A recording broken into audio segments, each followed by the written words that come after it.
ونصلي ونسلم على رسوله النبي الكريم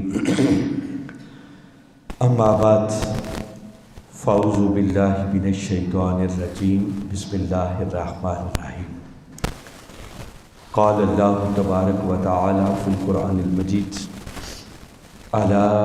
ان اولیاء اللہ لا خوف علیہم ولا هم یحزنون الذین آمنوا وکانوا یتقون صدق اللہ العظیم۔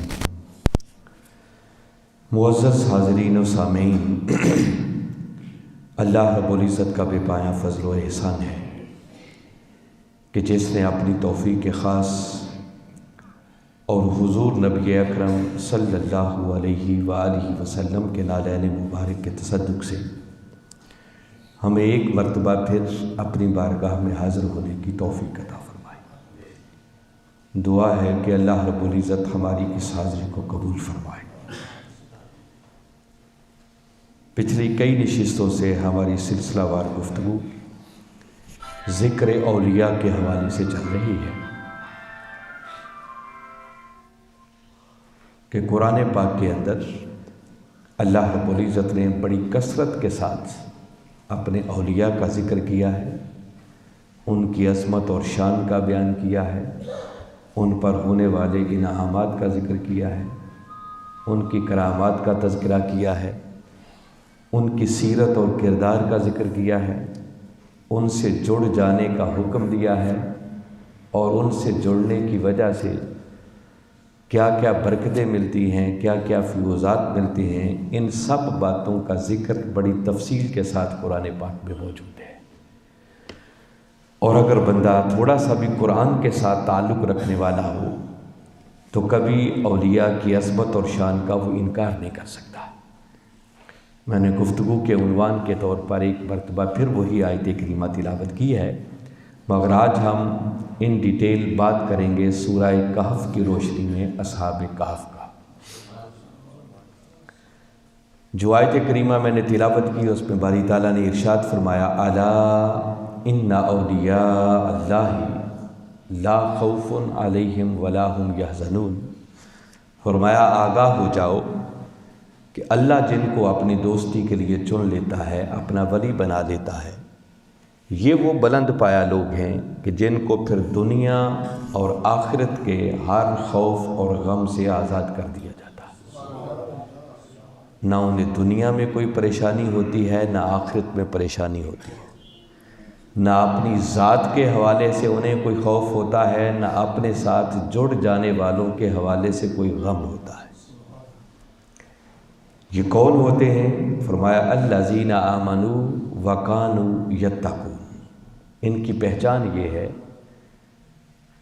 کہ پہلی خوبی جو ان میں پائی جاتی ہے وہ یہ کہ یہ صاحبان ایمان ہوتے ہیں، وکانوا یتقون، اور ایمان کے ساتھ ساتھ پھر یہ اپنے من کو تقوی کے نور سے روشن کرنے والے ہوتے ہیں۔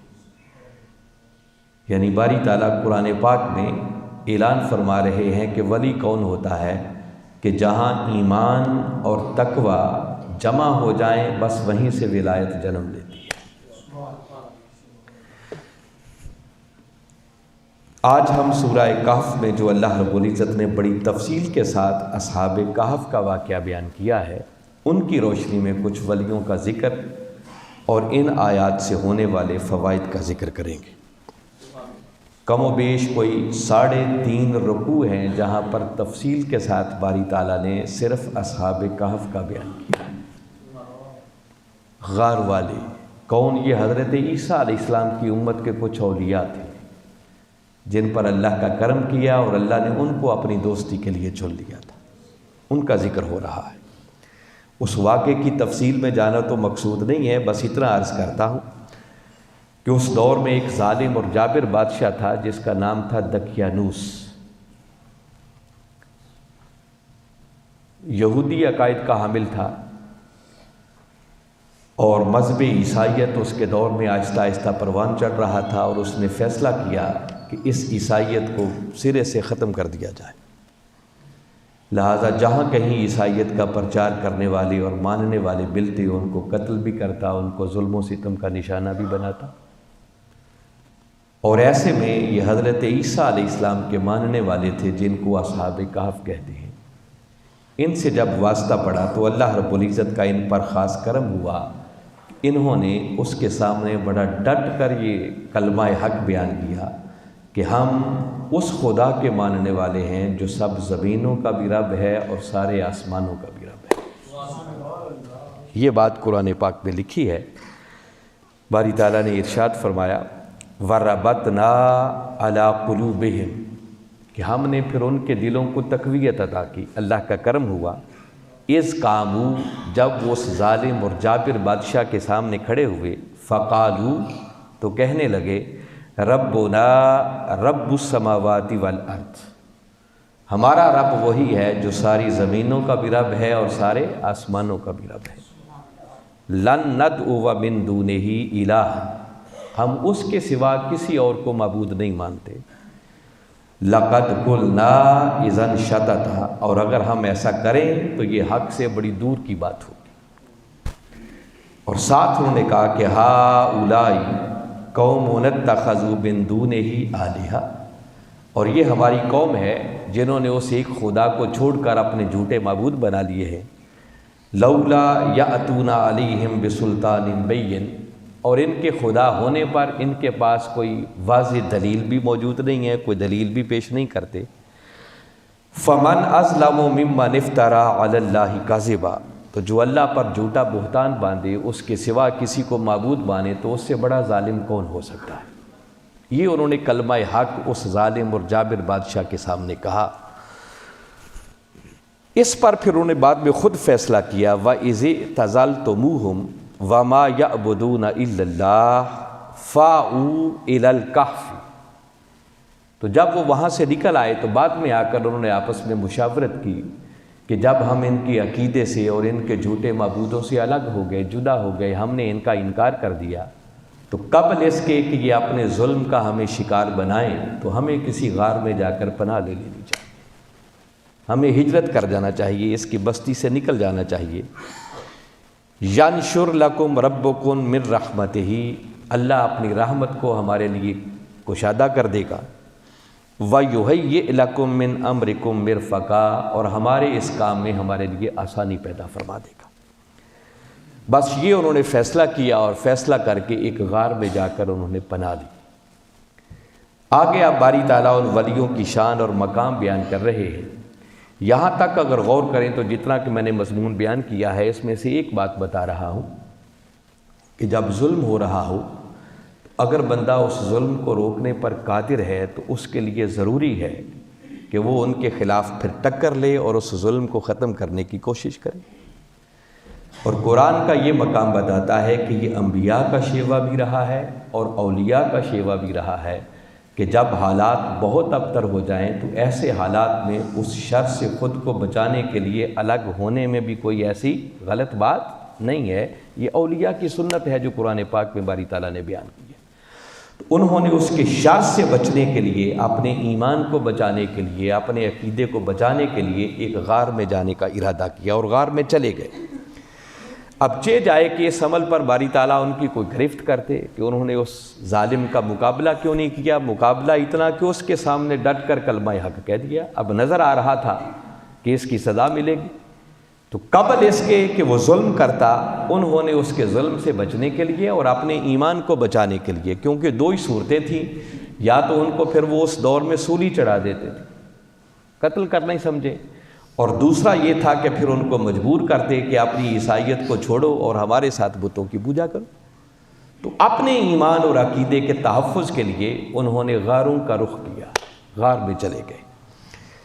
تو اللہ رب العزت نے ان کے اس عمل پر گرفت نہیں کی، بلکہ قرآن پاک میں اس بات کا ذکر کر کے یہ ایک راستہ بھی دکھا دیا کہ جب ہر طرف فتنے ہی فتنے ہوں، ظلم ہی ظلم ہوں، تو ایسے حالات میں جب ان کو روک نہ پا رہے ہوں تو اپنی ذات کو بچانے کے لیے الگ ہونے میں بھی کوئی ایسا مذائقہ نہیں ہے، اس کی بھی اجازت ہے۔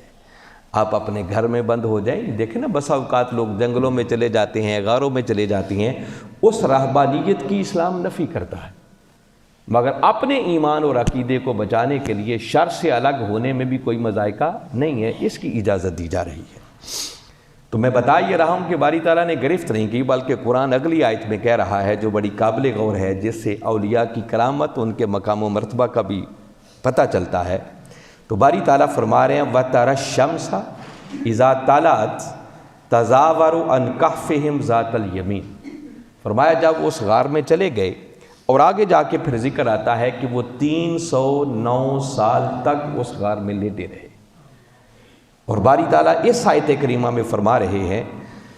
کہ آپ دیکھیں گے اور آپ دیکھتے ہیں، ایکچولی خطاب تو تاجدار کائنات صلی اللہ علیہ وسلم کو پہلا ہو رہا ہے، اور ان کے وسیلے سے پھر ہر پڑھنے والے کو کہا جا رہا ہے کہ جب تک وہ اس غار میں لیٹے رہے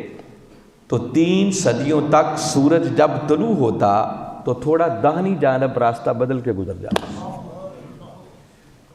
وَإِذَا غَرَبَتْ، اور جب غروب ہوتا تَقْرِضُهُمْ ذَاتَ الشِّمَالِ، تو تھوڑا سا بائیں طرف جھک کے گزر جاتا۔ اللہ نے سورج کے طلوع اور غروب کے نظام کو بدل دیا۔ اس عمل پر گرفت نہیں کی کہ تم الگ غار میں کیوں آ گئے ہو، بلکہ ان کے انعام، ان کے اکرام، ان کے مقام و مرتبہ کی خاطر اللہ رب العزت نے 3 صدیوں تک سورج کے طلوع اور غروب کے نظام کو ہی بدل دیا۔ پچھلی نشست کسی میں نے بتایا تھا کہ حضرت خضر علیہ السلام نے زمین پر رہ کر لوح محفوظ پر لکھی ہوئی تقدیر کو پڑھا، اور خالی پڑھا ہی نہیں بلکہ پھر اس تقدیر کو بدل بھی دیا۔ اور اس مقام پر قرآن بتاتا ہے کہ اللہ رب العزت اگر چاہیں تو اپنے ولیوں کی خاطر اپنی تقدیر کو بدل دیتے ہیں۔ یہ جو سورج کا چلنا ہے نا اپنے خاص راستے پر، یہ اللہ کی تقدیر ہے۔ آپ کبھی سورہ یاسین کو پڑھیں جس میں باری تعالیٰ نے فرمایا وَالشَّمْسُ تَجْرِي لِمُسْتَقَرٍّ لَهَا، فرمایا سورج اپنے ایک مخصوص مدار میں، راستے میں چلتا ہے۔ ذَلِكَ تَقْدِيرُ الْعَزِيزِ الْعَلِيمِ، فرمایا یہ سورج کا ہمیشہ اپنے مدار میں اور ایک لگے بندے راستے پر چلنا، یہ اللہ کی طرف سے ایک تقدیر ہے۔ وہ جو سورج کی تقدیر مقرر تھی کہ اس راستے پر چلنا ہے، یہ قرآن کا مقام بتا رہا ہے کہ اللہ اگر چاہے تو اپنے ولیوں کی خاطر لوح محفوظ پر لکھی ہوئی تقدیر اور سورج کے طلوع اور غروب کے نظام کو بھی بدل دیتا ہے۔ جب بندہ اس مولا کی خاطر ہر چیز سے کٹ کر فقط اس کا ہو جاتا ہے تو پھر مولا اس بندے کی خاطر اپنے نظام کو بھی بدل دیتا ہے۔ تو یہ ولیوں کی کرامت ہے جس کا ذکر خود قرآن پاک میں ہو رہا ہے کہ اللہ رب العزت نے ان اصحاب کہف کی خاطر کوئی 1-2 دن یا 1 سال یا 2 سال کے لیے نہیں، بلکہ 3 صدیوں تک سورج کے طلوع اور غروب کے نظام کو بدل دیا۔ کیونکہ سورج جب طلوع ہوتا تو ادھر سے دھوپ پڑتی، دونوں طرف سے وہ غار کھلی تھی، جب غروب ہونے لگتا تو دوسری طرف سے دھوپ پڑتی۔ اور قرآن آگے ساتھ ہی کہہ رہا وَهُمْ فِي فَجْوَةٍ مِّنْهُ، اور وہ اصحاب کہف اس غار کے اندر کھلا میدان تھا جس میں لیٹے ہوئے تھے، بڑی کھلی جگہ تھی، تو دھوپ پڑتی تھی، دھوپ سے ان کو تکلیف پہنچتی، تو اللہ رب العزت نے ان کی خاطر 3 صدیوں تک اپنے سورج کے طلوع اور غروب کے نظام کو بدل رکھا۔ بعض لوگوں نے اس پر اعتراض کیا ہے، وہ کہتے ہیں ایسی کوئی بات نہیں ہے، بس وہ آٹومیٹیکلی وہ رستہ ہی ایسا بنتا تھا کہ جب سورج طلوع ہوتا تو وہ غار کے تھوڑے دائیں طرف سے جاتا تھا، اور جب غروب ہوتا تھا تو وہ ادھر ہو جاتا تھا، تو وہ اس کا مستقل راستہ ہی ایسا بنتا تھا۔ غلط بات ہے۔ اگر کوئی ایسی بات ہوتی تو پہلی بات تو یہ کہ اللہ رب العزت کو اس روٹین کی بات کا قرآن میں ذکر کرنے کی ضرورت ہی کوئی نہیں تھی۔ ایک روٹین کی بات ہی ہو رہی تھی تو ہوتی رہتی، اس کو بیان کرنے کی ضرورت کیا تھی؟ اس کا مطلب یہ روٹین کی بات نہیں تھی، بات کوئی خاص تھی۔ اور رہی صحیح کسر باری تعالیٰ نے اگلے کلمات میں بیان کر دی۔ آگے فرمایا ذالک من آیات اللہ، فرمایا 3 صدیوں تک سورج کے طلوع اور غروب کے راستے کا بدل جانا، لوگوں یہ اللہ کی نشانیوں میں سے ایک نشانی ہے۔ تو روٹین کی بات کو تو اللہ اپنی نشانی نہیں بناتا نا، نشانی اس کی تبھی بنتی ہے جب معمول سے ہٹ کر اس کی کوئی بات ہوتی ہے۔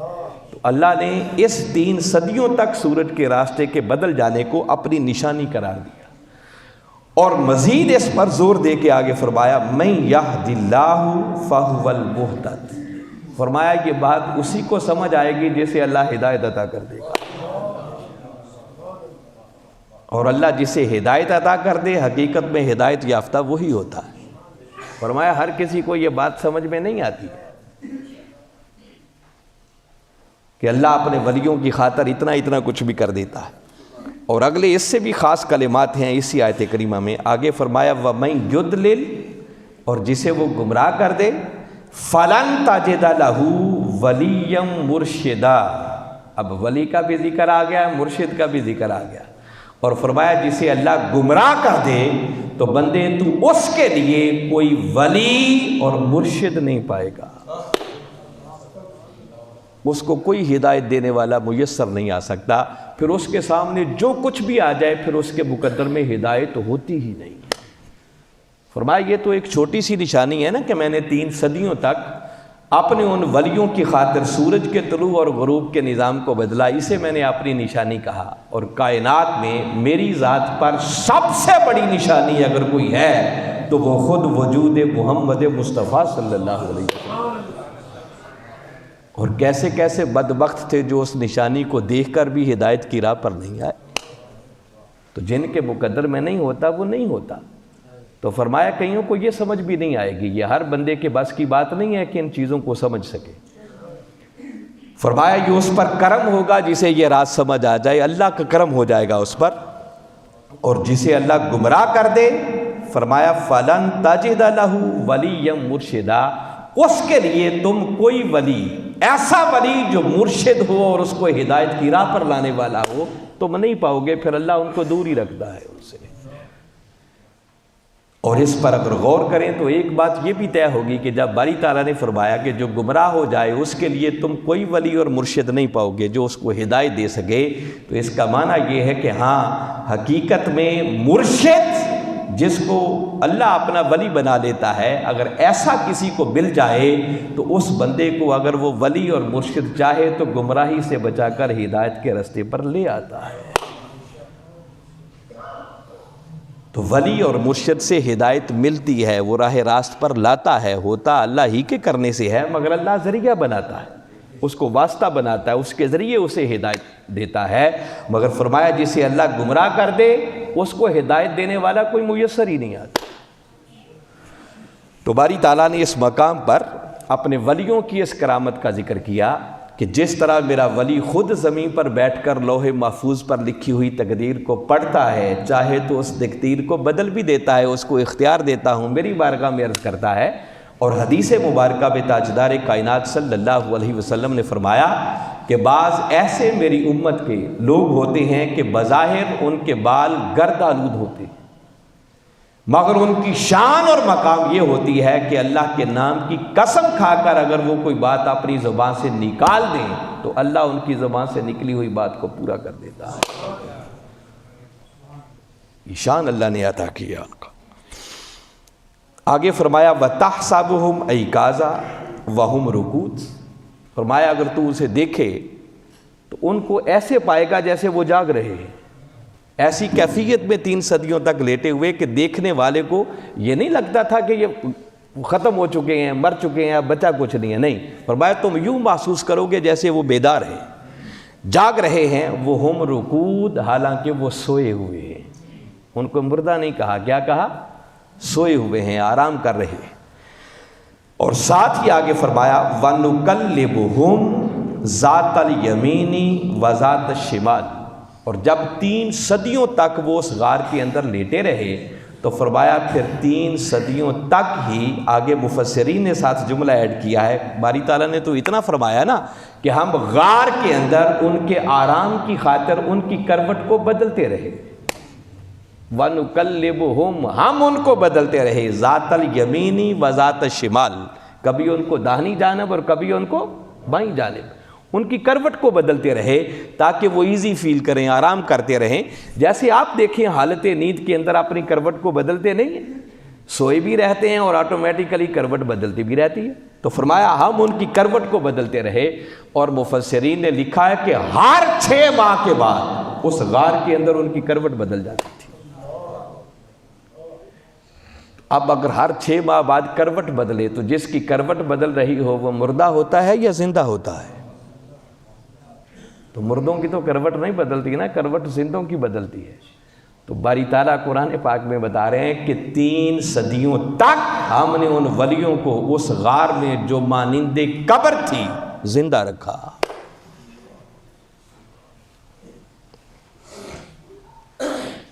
اور اب یہاں مفسرین نے لکھا ہے، پھر کسی تفسیر کو بھی آپ اٹھا کے پڑھ لیں، یہ بات ہر تفسیر میں ہی آپ کو مل جائے گی کہ اللہ کا کرم تو ان ولیوں پر ہوتا کہ ہر 6 ماہ کے بعد ان کی کروٹ بدل جاتی، مگر وہ جو ان کی غار پر کتا بیٹھا ہوا تھا جس کا ذکر ساتھ ہی اگلے کلمات میں آ رہا ہے، وَكَلْبُهُمْ بَاسِطٌ ذِرَاعَيْهِ بِالْوَسِيدِ، اور ان کا کتا اس غار کے دھانے پر اپنے اگلے پاؤں پھیلا کر وفادار بن کے بیٹھا رہا۔ وہ جو ان کی غار کے دروازے پر ان کا کتا بیٹھا رہا، جس کا ذکر شاید کسی پچھلی نشست میں گزرا ہو، میں دوبارہ پھر چونکہ آج بالخصوص اس واقعے کو پڑھ رہے ہیں، جب وہ اس غار میں جانے کے لیے چلے تھے نا تو ساتھ ایک کتا بھی چل پڑا تھا۔ انہوں نے سوچا کہ ہم تو غار میں چھپنے کے لیے جا رہے ہیں اور کتے کا کام ہوتا ہے بھونکنا، کتا بھونکے گا تو پتہ چل جائے گا کہ ہم کہاں جا رہے ہیں۔ انہوں نے اس کو بھگانے کی کوشش کی، کوئی اینٹیں روڑے مارے ہوں گے، کوئی حربے استعمال کیے۔ جب انہوں نے اسے بھگانے کی کوشش کی تو مفسرین نے لکھا ہے کہ اس کتے نے اللہ کی بارگاہ میں دعا کی کہ مولا مجھے زبان عطا کر، میں تیرے ولیوں سے بات کر سکوں۔ اللہ نے اس کتے کو زبان عطا کی۔ جیسے ہی اس کتے کو زبان ملی تو وہ کتا اپنے پچھلے 2 قدموں پر کھڑا ہو گیا اور کھڑا ہو کر ان ولیوں سے مخاطب ہو کر کہنے لگا کہ اللہ کے ولیوں، میں کتا ضرور ہوں مگر بھونکنے والا نہیں، مجھے اپنی صحبت سے جدا نہ کرو۔ وہ جس کا ترجمہ کسی نے کیا ہے کہ نہ میں بھونکاں تے نہ میں ٹونکاں تے نہ میں شور مچاواں تے ولیاں دے لڑ لگ کے شاید میں بھی بخشیا جاؤں۔ تو ولیوں کے ساتھ جڑنے کا پہلا تقاضا یہ ہے کہ اپنی زبانوں کو بند کیا جائے۔ عالم کی صحبت میں بیٹھیں تو زبان کنٹرول میں ہونی چاہیے، اور عارف کی صحبت میں بیٹھیں تو دل پر بھی کنٹرول ہونا چاہیے۔ ایسے لوگوں کے ساتھ جڑنے کے لیے پھر اپنی عقلوں کے چراغ گل کر دینے پڑتے ہیں۔ وہ بہت سے کام ایسے بھی کرتے ہیں جو ہر بندے کی سمجھ میں نہیں آتے، اللہ ان کو اپنی بارگاہ سے ایک خاص علم لدنی عطا کرتا ہے۔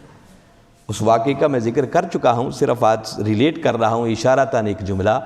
کہ خضر علیہ السلام نے موسیٰ علیہ السلام کو کہا تھا کہ موسیٰ تمہیں اپنی صحبت میں رکھنے میں مجھے کوئی مذائقہ نہیں ہے، مگر پرابلم یہ ہے کہ میں کچھ کام ایسے بھی کروں گا جن پر آپ سے چپ نہیں رہا جائے گا۔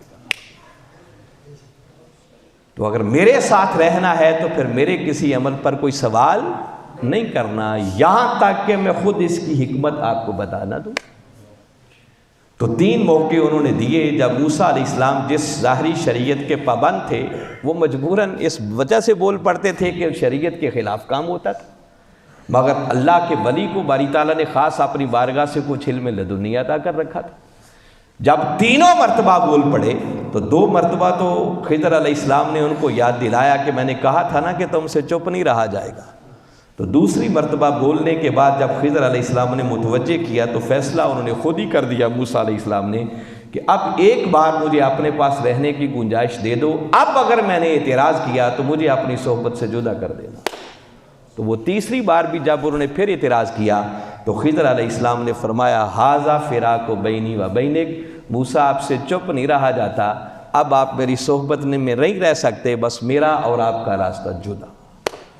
تو پہلی بات ہی یہ ہے کہ اگر ان لوگوں سے کچھ لینا ہے، کچھ پانا ہے، تو اپنی عقل کے چراغوں کو گل کر کے آئیں، ان کی صحبت میں رہیں تو وفادار بن کے رہیں، اور اپنی زبانوں اور اپنے دلوں پر بھی کنٹرول رہنا چاہیے۔ اور وفادار کیسے ہونا چاہیے؟ وہ وفاداری سیکھنی ہو تو کبھی اصحاب کہف کے کتے سے سیکھیں۔ ہم تو 2 سال نہیں گزرتے نا تو زبانوں پہ شکوے آ جاتے ہیں، 6 مہینے نہیں گزرتے، یہ کیوں ہو گیا، ایسے کیوں ہو گیا، ملا کچھ نہیں۔ تو 3 صدیوں تک کتا ان کے دروازے پر بھوکا پیاسا رہا، مگر ان کی صحبت چھوڑ کے گیا نہیں۔ وفادار بن کے بازو پھیلا کے غار کے دروازے پہ بیٹھا رہا۔ تو وفاداری ضروری ہے، وفاداری کے بغیر بات نہیں بنتی ہے، ملتا کچھ نہیں ہے۔ ہم محبت ضرور کرتے ہیں، ہمارا پہلا سٹیپ ہوتا ہے محبت والا، مگر اس کے آگے دو تقاضے اور ہوتے ہیں، محبت کے ساتھ مطابعت، اور مطابعت کے ساتھ پھر استقامت۔ یہ تین چیزیں اکٹھی ہوں تو تب جا کر کچھ ملتا ہے، خالی محبت سے نہیں ملتا ہے۔ اور ہماری محبت بھی حلق سے اوپر اوپر ہی ہوتی ہے، جب تک ملتا رہے تو ہماری محبت قائم رہتی ہے، اور جس دن کچھ نہ ملے پھر زبانیں کھولنا شروع ہو جاتی ہیں، اور یوں ہی زبان کھلتی ہے، اسی کو بھونکنا کہتے ہیں۔ اور کتے نے وعدہ کیا تھا کہ بھونکوں گا نہیں، چپ رہوں گا۔ تو پہلا تقاضا یہ ہے کہ چپ رہا جائے، خاموش رہا جائے، کو مل جائے تب بھی، نہ ملے تب بھی، آسانی میں بھی ساتھ رہیں، مشکلات میں بھی ساتھ رہیں۔ اور جب کوئی یوں وفاداری کا حق ادا کر دیتا ہے نا، تو خود قرآن بتاتا ہے، اسی آیت کریمہ کی تفسیر میں مفسرین نے لکھا کہ غار کے اندر جب ہر 6 ماہ کے بعد ان ولیوں کی کروٹ بدلتی ہے۔ اب قرآن پاک کے بڑے واضح کلمات ہیں، نُقَلِّبُهُمْ، تو ہم سے مراد اصحاب کہف ہیں۔ باری تعالیٰ فرماتے ہیں ہم ان کی کروٹ بدلتے۔ تو اللہ کا کرم ولیوں پر ہوتا،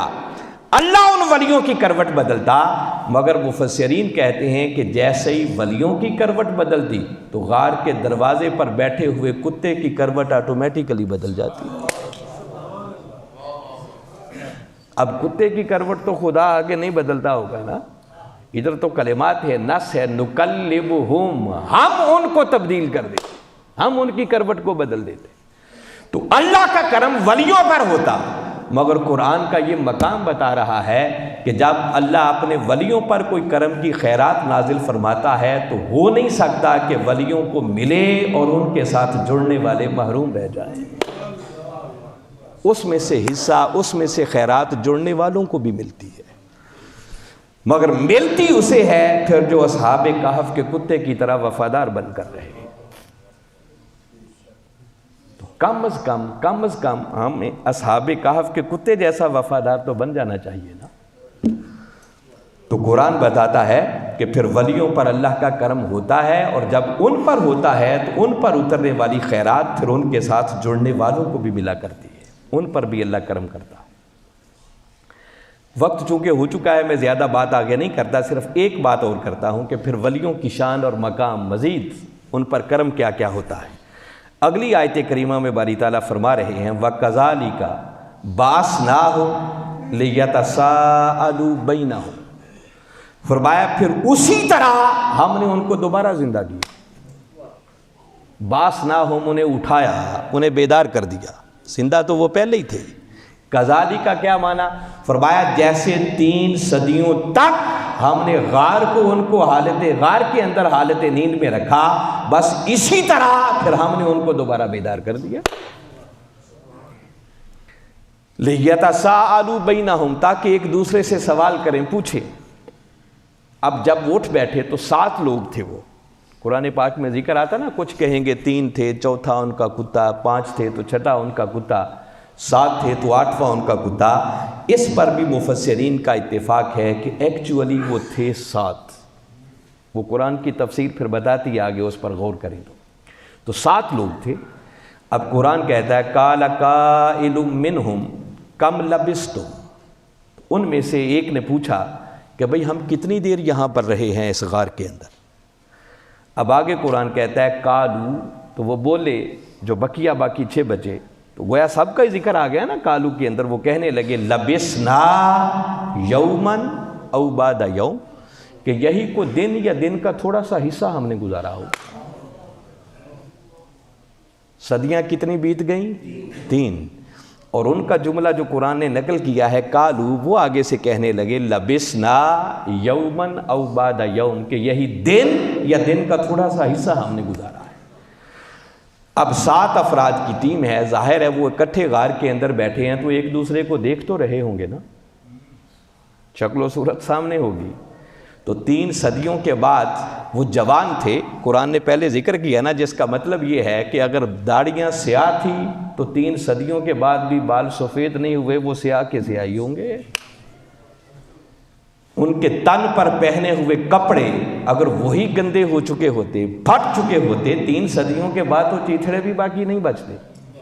اگر کپڑوں میں کوئی تغیر آ چکا ہوتا، ان کی شکل و صورت میں کوئی تغیر آ چکا ہوتا، کوئی ان کے ناخن بڑھ چکے ہوتے، کوئی بال ان کے الجھ گئے ہوتے، کوئی گرد و آلود ہو چکے ہوتے، تو کم از کم یہ نہ کہتے کہ دن یا دن کا تھوڑا سا حصہ گزارا ہے۔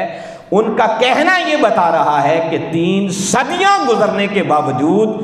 تن تو ایک طرف، ان کے تن کے ساتھ لگنے والے کپڑے بھی اسی طرح سلامت تھے، ان میں کوئی رتی برابر تبدیلی بھی نہیں ہے۔ یہ جملہ اس بات پر دلالت کر رہا ہے اگر تبدیلی آئی ہوتی تو کم از کم یہ نہ کہتے کہ ہم نے دن یا دن کا تھوڑا سا حصہ گزارا ہے، جس کا مطلب یہ ہے کہ اگر عیسیٰ علیہ السلام کی امت کے ولی ہوں اور وہ غار کے اندر 3 صدیوں تک لیٹے رہیں تو غار مانندے قبر تھی۔ اگر اللہ ان کے جسموں کو، ان کے کپڑوں کو سلامت رکھ سکتا ہے، ان کے ساتھ جڑنے والے کتے کو بھی سلامت رکھ سکتا ہے، تو تاجدار کائنات صلی اللہ علیہ وسلم کے امتی وہ قبروں میں زندہ کیوں نہیں رہ سکتے؟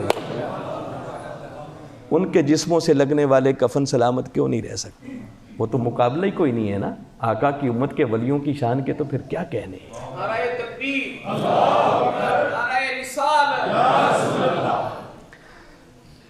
تو کہنا یہ مقصود ہے کہ اگر صرف قرآن پاک کا ہی مطالعہ کیا جائے، ابھی احادیث کی طرف تو میں بہت زیادہ شروع نہیں کیا ہم نے، میں صرف یہ چاہتا ہوں کہ ہم صرف اولیاء کا ذکر قرآن کی روشنی میں دیکھیں کہ قرآن میں باری تعالیٰ نے کیسے کیسے ان کا ذکر کیا ہے اور قرآن ہمیں کیا رہنمائی عطا کرتا ہے۔ تو قرآن بتا رہا ہے کہ اللہ کے کچھ ولی ہوتے ہیں اور جن کو وہ اپنی دوستی اور ولایت کے لیے چن لیتا ہے،